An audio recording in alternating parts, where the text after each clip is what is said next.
አሰላሙ አለይኩም ወራህመቱላሂ ወበረካቱ። ውድና የተከበራችሁ የዚህ ቻናል ተከታታይ ፋሚሊዎች እንኳን ደህና መጣችሁ ወደዚህ ቻናል። ዛሬ አዲስ አስተማሪ የሆነ ታሪክ ይዤላችሁ መጥቻለሁ። እሱም ምን ይላል? የተሰበረ ልብ ይላል። ታሪኩን ከመጀመራችሁ በፊት ላይክ፣ ሰብስክራይብ ያደርጋችሁ ቤተሰብ ሆኑ። ወደ ታሪኩ እንሄዳለን።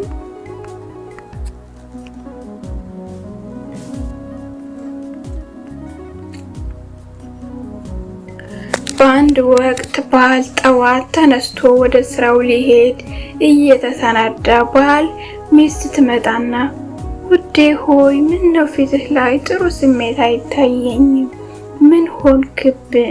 ምን ሆነህብኝ ነው ብላ ትጠይቀዋለች።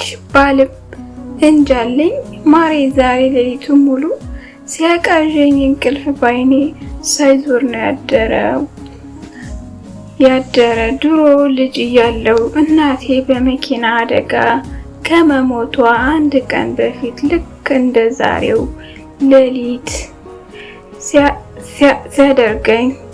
ሲያደርገኝ ስለነበረ አሳስቦኝ ነውና ዛሬም ጥሩ ነገር ስለማይሸተኝ እባክሽ አንቺም አንድ ነገር እንዳትሆኝብኝ ከስራ ቀርቼ አብሬሽ ልዋል ይላታል። ሚስትም ውዴ ሆይ አታስብ፣ አትጨነቅ፣ አንተ አብረኸኝ ዋልክም አልዋልክም ዛሬ ቀኔ ከሆነ ምንም የሚለወጥ ነገር አይኖርም። ስለዚህ በቃ ወደ ስራ ሂድ ትለዋለች። ባልም እየከበደውም ቢሆን በሚስቱ ሀሳብ ተስማምቶ ወደ ስራው ሄደ። እኩለ ቀን ላይ ምሳ ለመብላት ወደ ክበብ ሄደ። ምሳውንም ለመብላት ሲሰናዳ ክበብ ውስጥ ካለው ቴሌቪዥን ውስጥ አንድ ሰበር ዜና አይኑን ሳበው። ዜናው እሱ የሚኖርበት የጋራ መኖሪያ ሰፈር በከፍተኛ የመሬት መንቀጥቀጥ መመታቱን ይተታል። በዚህ ጊዜ ባል በከፍተኛ መሸበርና መደናገጥ በፍጥነት ወደ ሰፈሩ በሩጫ አቀና። አካባቢውም ላይ ሲደርስ መንደሩ በፖሊሶችና በነፍስ አንድና ሰራተኞች ተከቦ ያገኘዋል። ወደ ውስጥም ዘልቆ ሊገባ ሲል በአካባቢው የነበሩ ፖሊሶች እንዳይገባ ይከለክሉታል። እባካችሁ አሳልፉኝ፣ የልጅነት ፍቅሬ ሚስቴ ከውስጥ ነው ያለችው እያለ መማፀን ጀመረ። ፖሊሶቹም አፓርታማው በጣም ስለተጎዳና ሙሉ ለሙሉ ሊፈርስ ስለሚችል ለህይወትህ አደጋ ነው፣ ስለዚህ ማለፍ አትችልም ይሉታል። በዚህ ጊዜ ባል ከፈለጋችሁ ተኩሳችሁ ግደሉኝ ይልና ፖሊሶቹን ጥሶ በከፊል ወደ ፈራረሰው አፓርታማ ዘልቆ ይገባል። ከብዙ ፍለጋና ልፋት በኋላም ሚስቱ በፍርስራሽ ተሸፍና ለመሞት እያጣጣረች ያገኛታል። ሊያወጣት ቢሞክርም ባለያ ላይ ያለው የብሎኬትና የሲሚንቶ ፍርስራሽ ብዙ ስለነበረ ሊያወጣት አልቻለም። ሚስትም አቃሰተች። የመጨረሻ ቃሏን እንዲህ ስትል ነገረችው። ውዴ አንተ የመኖር ምክንያት ነህ። ዛሬ አንተን እውነተኛ አፍቃሪ እንደሆንክ በቃላት ድርድር ሳይሆን በተጨባጭ በተግባር አሳይተኸኛል። ዛሬ አንተ ባትመጣ ኑሮ ሁለት ሞት መሞት ነበር፣ አንድም በአካል አንድም በመንፈስ። ነገር ግን አሁን አንተ ስለኔ ስትል ህይወትህን አደጋ ላይ ጥለህ ስለመጣህልኝ በመንፈስ ከመሞት ተርፌ በአካል ብቻ እሞታለሁ። ቀጠለችና ውዴ ጠዋት እንደነገርኩ ፈጣሪ ትዕዛዝ እስከሆነ ድረስ የመጣውን ሁሉ በጸጋ አለመቀበል ፈጣሪ መፈታተን ነው። ስለዚህ የእውነት የምትወደኝ ከሆነ ቀጥሎ የምልህን ነገር ብለህ ስማኝ አለችው። ትንፋሿን ሰብሰብ አድርጋ እኔ ቅኔ ስለሆነ ለዘላለሙ ሊሄድ ነው። አንተ ግን ሌላ ሚስት አግባ፣ ልጆችም ውለድ። ነገር ግን ይሄን ቃሌን ጥሰህ በእኔ ሐዘን ተቆራምተህና እኔን እያሰብክ ቀሪ ሕይወትህን የምታበላሽ ከሆነ ዛሬ እኔን የገደልከኝ የመሬት መንቀጥቀጡ አደጋ ሳይሆን አንተ ነህ ብላ የዘላለም እንቅልፏን አሸለበች። እና ውድ ፋሚሊዎቼ ታሪኩ ይሄን ይመስላል። ባል ምን ማድረግ አለበት ትላላችሁ? ኮሜንት አስቀምጡልኝ። ወጣቱ ልጅ የመጀመሪያ ደረጃ ትምህርት ቤት አስተማሪውም በሆነ ሰርግ ላይ ያየዋል።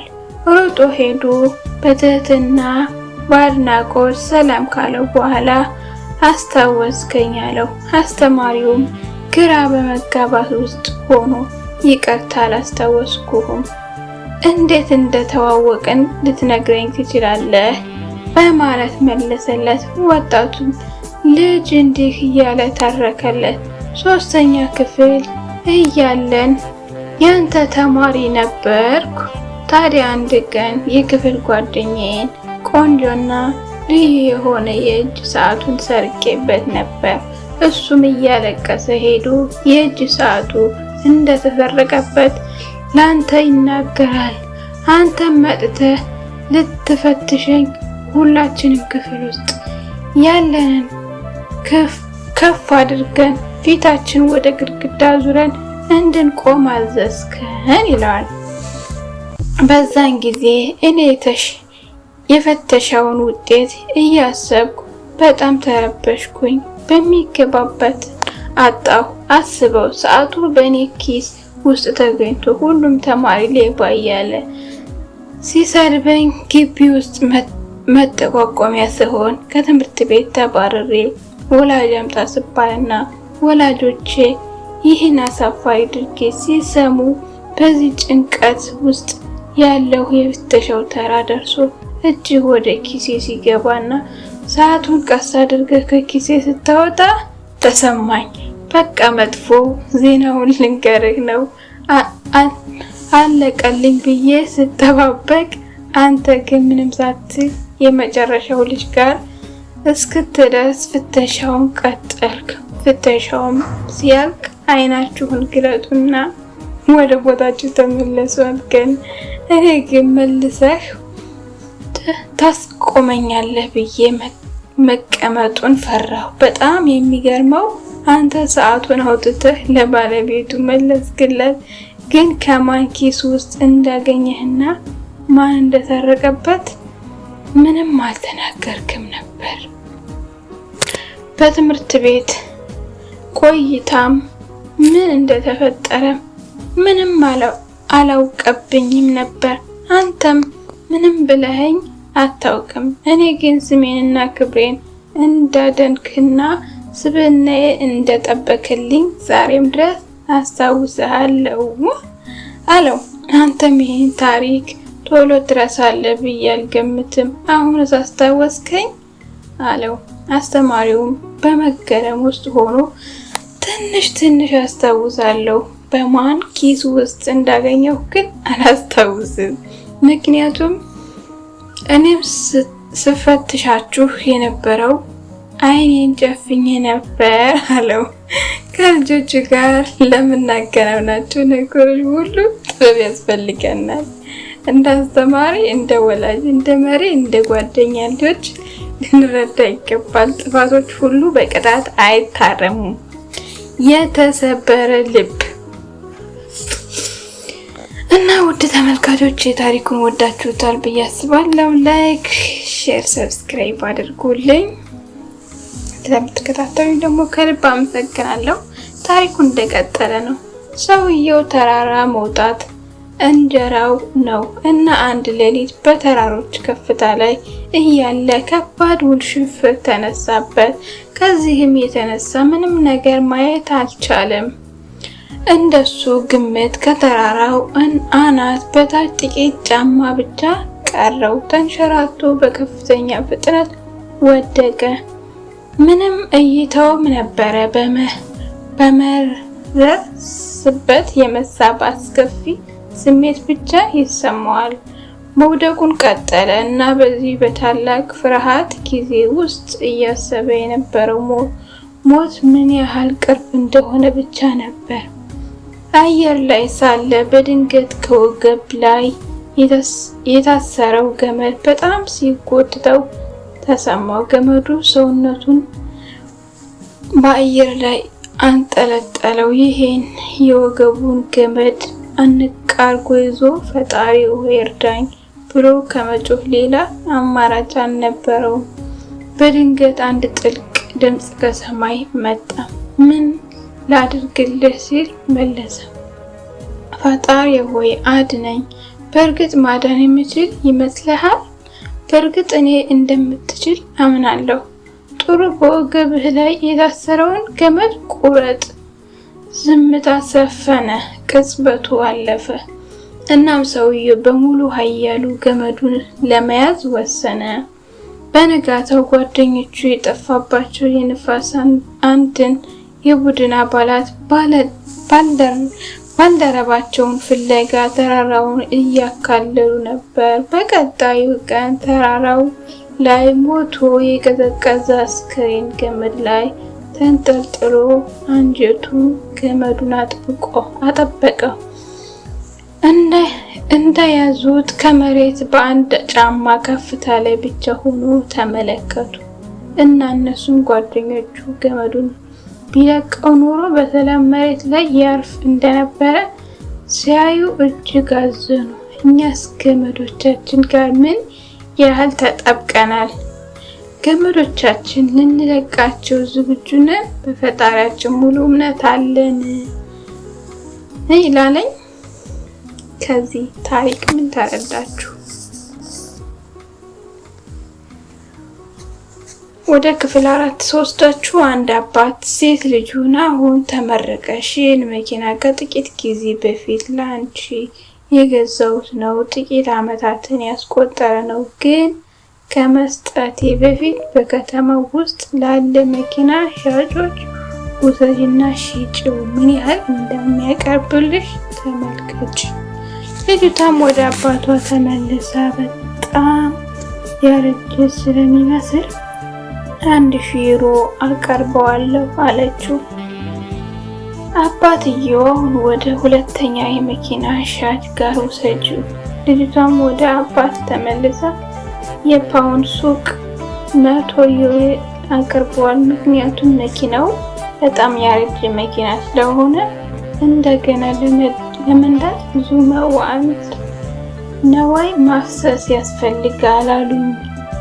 አባትየው ሴት ልጁን ከባለሙያዎች የመኪና ክበብ ውስጥ እንድትቀላቀልና መኪናዋን እንድታሳያቸው ጠየቃት። ልጅቷ መኪናዋን እየነዳች ወደ መኪና ክበብ ይዛ ሄደች።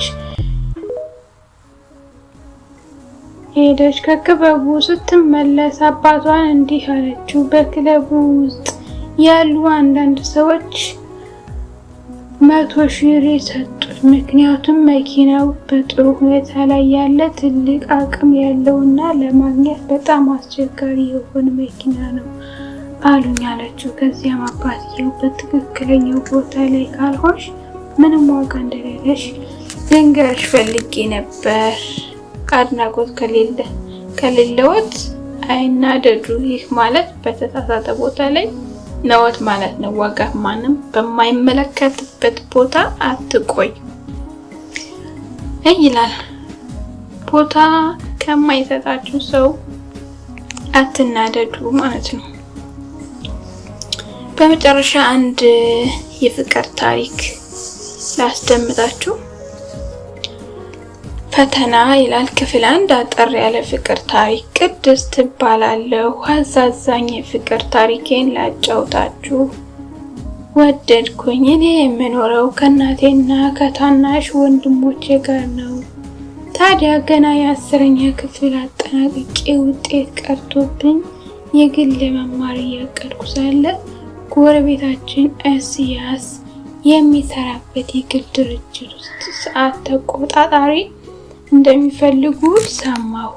ትምህርት አስጠልቶኝም ስለነበረ ስራውን አነጋግሬያቸው ጀመርኩ። ስራ ቦታው የራሱ የሆነ የማይረሳ ትዝታ አለው። ፈርኒቸር ቤት ነበር። እናም ሰራተኞቼ እርስ በርስ ያላቸው ድጋፍ ያስቀናል። ይሄኔ ነበር ልዑልን እዛው ሲሰራ ያየሁት ትላለች። ታዲያ ልዑልን ድንገት ላየው እንጨት ሲፈቀፍቅ የሚውል አይመስልም። በጣም ያምራል። ቀላ ብሎ ረዘም ሲል ትንሽ አይኖቹ እንደ ጨረቃ ያበራሉ። ፈገግታው ልብ ይዘርጋል። ይገርማል። በዛ እድሜ ማፍቀር ቀርቶ ፍቅር ማሰብ ከባድ ነበር። ይሁንና ለልዑል ፍቅር ይሁን አድናቆት የማላውቀው ስሜት አለኝ። ግን ልዑል ላይ አይኔ ያረፈ በሰራው ጎበዝና ታታሪ ነው። ታዲያ አንድ ቀን ምሳ በእጄ ፀሐይ መሞቅ ጀመርኩ። ይሄኔ ልዑልና ጓደኛው እያወሩ መጡ። ሁሌም ቢሆን ሳየው ደስ ይለኛል። እኔ መቆም ካለብኝ ቦታ እሱን ለማየት እሱ የሚሰራበት ቦታ ድረስ ይሄድ ነበር። ታዲያ ዛሬ ለኔ አዲስና አስደሳች ቀን ነበር። ልዑሌ ከጓደኛው ጋር ሲገባ በአይኑ አወራኝ። አላመንኩም። በፈገግታ መለስኩለት። ከዛን ቀን በኋላ ከአይኖችና ባለፈ የተመጠኑ ቃላቶች መጠቀም ጀመርን። ቀናቶች በሄዱ ቁጥር መግባባታችን እየጨመረ ሄደ። አንድ ቀን ከስራ ስወጣ ብቻዬን ነበር የሚሄደው። ሁሌም ከጎረቤታችን ኤሲያስ ጋር ስለሚሄድ ብቻዬን መሄድ ለኔ የመጀመሪያ ነበር። ብቻዬን የሚሄድበት ምክንያት ደግሞ ኢሳያስ ስራ ባለመግባቱ ነበር። ታዲያ ይሄን ያየው ልዑል በደስተኛ ፊት ልሸኝሽ አለኝ። እኔም ምላሽን በፈገግታ አጅቤ በእውነታ ራሴን ነቀነቅኩ። ከዛን ቀን በኋላ ኢሳያስን እየተደበቅኩ ልዑል ይሸኘኝ ቀጠል። በጥቂት ቀን ውስጥ ተግባባን። ልዑል ወደድኩት፣ እሱም ወደደኝ። ማንም ሳይጠይቅ ፍቅር ተጀመረ። አሁን ላይ ሆኜ ሳስበው የብስራት ሙዚቃ ቃል በቃል የሚለው ዘፈን ያኔ ቢኖር እላለሁ። ምክንያቱም አንድ የሚላት አዝማች አለች መሀል ላይ እንደኔ በሆነ ፍቅሯ እያልኩኝ ልቤን ሳስጨንቅ አረግሽኝ በሐሴት ጥልቅልቅ የአብሮነት ጥጉ በጊዜያት ከአይኔ አልፎ ልብን ሲላመድ እንደ ኔው ለካ መዋደድ ይላል። ታዲያ ዘፈኑ ለኛ የተዘፈነ እስኪመስለኝ ድረስ አሁን ስሰማው ይህን ህይወት ያስታውሰኛል። አንድ ቀን ልዑል ሰፈር ድረስ ሸኝቶኝ ልክ ሲደርስ ቆመን ማውራት ጀመርን። ሰዓቱ ሳናስበው መሽቶ ጨልምልም እያለ ነው። ሰማያዊ ከዋክብት ደምቋል። ይህኔ በሚያምሩት ከዋክብት ስም ላይ ከዳኝ ላልከዳው ቃል ተገባባን። ለመጀመሪያ ጊዜ ከንፈሬን ይዝመኝ ጠጠጋ። የዛን ቀን ነበር እንደሚያጨስ ያወቅኩት። እውነት ለመናገር ሲጋራ የሚያጨስ ሰው ባጠገቡ ማለፍ እንኳን በጣም ይቀፈኝ ነበር። ልዑል ግን ሳልጸየፍ ሳምኩት። እውነትም ፍቅር ይዘኛል። ልዑል በጣም እንደሚወደኝ ያወቅኩት ማጨስ ማቆም እንዳለበት ስነግረው በሀሳቤ ተስማምቶ እናም ለአመታት የነከሰውን ሲጋራ ለማቆም ቅድሚያ መቀነስ ነበረበት። ይሄን ሲያደርግ ደግሞ ከፍተኛ ራስ ምታት ያመዋል። ከዛም ስራ ይቀራል። ይሄ ደግሞ እኔን ያስከፋኝ ጀመር። ስራ ሲቀር እንገናኝም። ቀጣዩን ክፍል ይዤላችሁ እመጣለሁ። ውድና የተከበራችሁ ፋሚሊዎች ላይክ፣ ሰብስክራይብ እያደረጋችሁ ፋሚሊ ሆኖ የዛሬው ታሪካችን በዚህ ያበቃል። ቀጣይ ክፍል እንገናኛለን። ባይ ባይ።